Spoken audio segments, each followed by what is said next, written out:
Welcome to the Mischief. I'm Vallen, and this is General Layman's aesthetic spying screen. Whoa, things that you can get lost in. So as you can see here, I'm actually looking at a block frame, and in fact I'm looking down. This is forward. If I back up, you'll start to see a little bit more of what I'm doing here. This mod is created by iChun, the same mod maker who has brought to you the Portal Gun mod. And it's basically a way of creating a spy screen variant of sorts. It is by no means perfect. And if you abuse it, it can lag your world like mad. But it is fantastic and really, really cool. As you can see here, there's a little bit of a reflection going on here. That's because the camera is actually picking up a little bit of another area. But it can be really, really wonderful. Allow me to actually turn this off by flicking this lever here. And we've got 3 different screens are turned off at this point, and you can see it's just a whole series of a bunch of what looks like glass. And if I adjust my view back to normal, things look a little bit simpler still. Now I do have some other screens currently activated, and there are only 4 blocks currently available in this mod, and you only need 2 of them, well, 3 of them, in order to make things function properly. So you'd start off with the glass terminal, which as you see here looks like kind of, I guess it's just got like this little glass block to show you a direction on the face here. It represents a kind of a camera or a projector. And therefore, the recipe is rather simple, though it does involve, Eyes of Ender, so it's kind of mid-game-ish in a way once you get to the Glass Projector, which is next, because this here will pick up what it is that you're currently wanting to see. So in this case, I wanted to see some other stuff here. Let's flick some levers, and you can see I can see behind me. And that's what this is currently looking at, if you look there. So that is how the terminal works. Now the next part is a little bit more confusing, but it's very key in how you place it that makes the effect. And that is going to be this here, the Glass Projector. Now, and by the way, General Layman's aesthetic spying screen is abbreviated to G.L.A.S.S or Glass.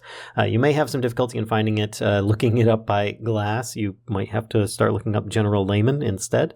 But it's just simply some glass and a pearl, and of course a beacon, which means it is, in my opinion, mid to mid-late game as far as Minecraft goes in order to craft these. And how you place it depends on how this is working. So if I place a glass terminal in the world, right here, it will ask for a channel name. I recommend you keep it very simple, like a couple letters or a couple numbers, because otherwise it'll kind of cut things off. It's very new. It was only just released a few days ago. But if I put something in here like F1, and we could have it accessible to the public or just myself, and we can say yes. Then if I put down a glass projector right here, you'll see that the beacon inside is actually facing me. So it's going to project on the face that is the top of the beacon. So if I look in here, I can see there's public F1. There's a few other faces as well. And there's this other button over on the side. Well, currently I can hit done, and then if I add a redstone signal either to the side of it or on top of it or something like that, I will then start seeing out the view of that current glass terminal, which is kind of looking that way. It's not perfect by any means, but you can see it's kind of picking up the edge of that door back there. So that's the basic process of this. Now you see I have some other ones. I can pick some of these. These ones are not public. I can choose that, switch it over, and it's going to go to a totally different terminal and give you kind of a cool view from that, which is pretty darn neat. But you'll notice that there's a little tab over here, and there's nothing on it. That's really going to come into play when you start using the wireless extensions. But for now, just know that if you want to expand this wall that I just made, you can put down these here, glass extensions, which are basically making a really large wall. And they will project a redstone signal to those blocks connected to it within reason. If you go around corners, they're only going to go so far. If you start making complex ins and outs, they're not going to really work. I mean, for instance, if I activated this whole wall, some of these inside blocks did not work. But if I turn this on, you can see it is currently functioning like kind of a donut, and I can see into another camera or terminal in another area. And it actually has this little spinning animation, really cool. Turn it back off, and it's done. Now, like I said before, though, if you abuse this, it will definitely get really laggy really fast because it's kind of placing multiple people in multiple areas, or at least perspectives. The areas do have to be within reason.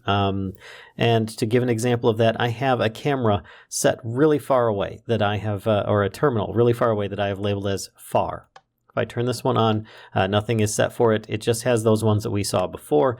But if I go over to this one that's only about like 10 or so blocks further, and I click on it, you'll see that there's one named far. Click on here, and I can see this one that is a very good distance away, which actually isn't showing me very much. It's on top of a tree, but nothing over there is actually loaded beyond just the edge of my vision. So it's pretty much going to be restricted by at least loaded chunks, if not my own chunks, since it is a, you could have it set as public or private. Okay, so glass extensions, in case you did not know, are made from regular glass, gold, ender pearl, and redstone each.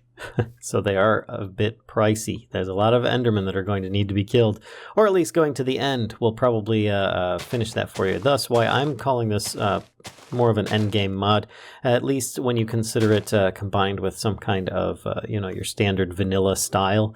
Then going to the end is going to mean that you have access to ender pearls all over the place. Otherwise, it'll be much more challenging to access that. Now, as you saw before, I can run a redstone signal to these glass projectors, and I did mention that the direction that they face is very important. So, for instance, if I change this, take that out and turn this off to the side instead, and then I choose this public one here, click yes, and put a lever on top and do that, you notice nothing happened. Why not? That's because it's currently trying to project, remember, on the surface here behind this glass. So if I break this, it actually kind of stops it from going. But if I do this and then activate it again, you'll start seeing that it does work, in fact, and it just needs to kind of be brought around on the side. Refresh it, and it will actually go around at least one corner nearby. So it's really cool how that works, but the facing of it will determine that, as well as a little something else. If I can actually get this to work properly, you'll notice that I'm looking at the door, which it's actually this here. And I'm looking at the back side of the door. So I'm actually looking at it over on this direction. Now, if I turn this off and I turn this around so that it's actually facing the other way, let's break these ones, that, put it facing in this direction instead, because it's always going to face in the direction that you are.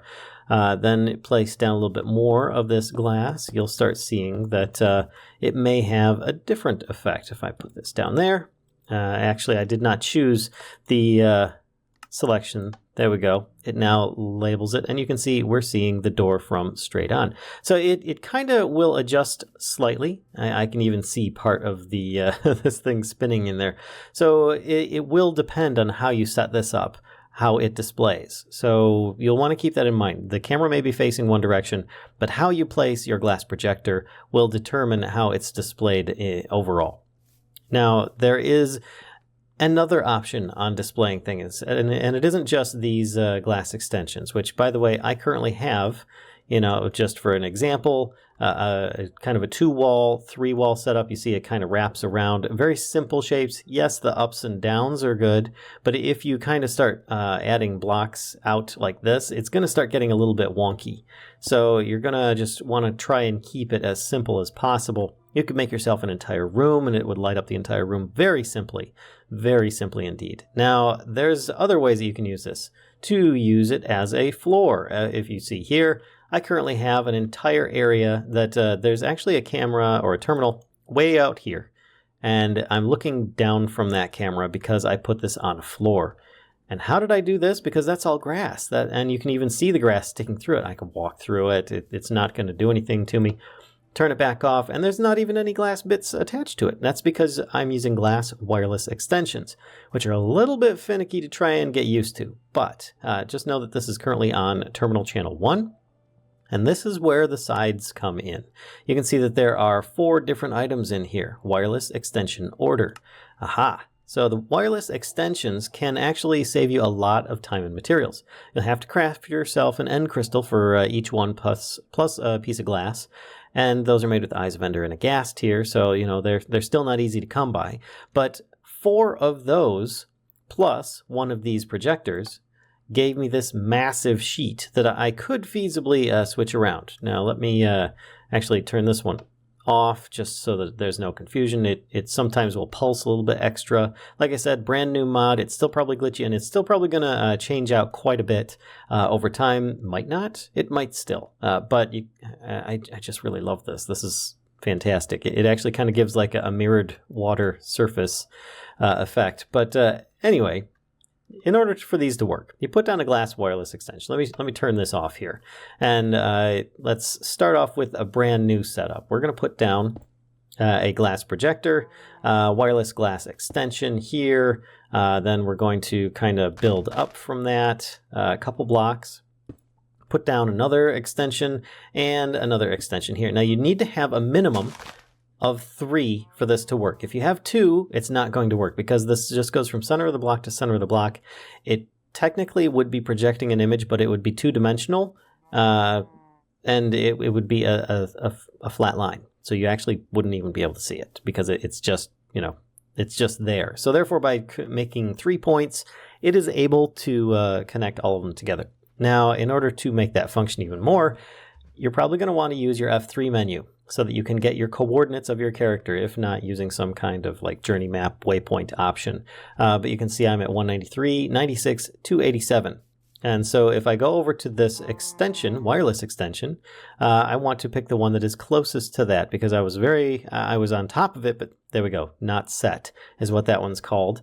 And in fact, we should probably call this one something if possible, but I don't think that it matters. So we're just going to go with this one here, not set. Done, and we're going to choose not set, done, and you've got all these other locations we could choose from, but we're just going to pick those. Now if I add in a lever, turn that on, nothing happens, right? Well, that's because we need to go over here, and none of those are actually activated because I chose the wrong one. It's not the not set one. It was this not set one. There are multiples. So you can see how it can get a bit confusing as well if you have too many of these. Let's choose this, this, and this. Oh, that probably helps if I actually choose a channel to display. Let's go with number 1. And then we turn that on and you can see, oh, okay. So this one counts as 1, this counts as 1, that counts, but wait, what? Why isn't it working? You'll probably find this very common with a wireless extension. When you first set it up, they're not just going to automatically start working all together. They are all working. You can see this one is actually spinning. What you need to do then is actually figure out which one is not working and then modify that one most likely. Sometimes it's one of the other ones is having an effect because if I go on the back side of this, things are looking very different. In fact, I've got a triangle going all the way across on these ones. So it looks like it's actually working on this side, but not on this side. It all depends on how you want it to function. It is a 2-sided, 2-dimensional display, but they don't all connect in the same way. So you're going to want to try and find out where things went wrong. In this case, I'm standing on 189, 96, 287. So let's see if I can find that one. 189. There we go. It's the only one that's 189. So it's got to be this one here. And you can see that it's showing the slice on one side and the little slice on the other. So if I move this up one, that looks like it fixes it, and the other side doesn't display anything.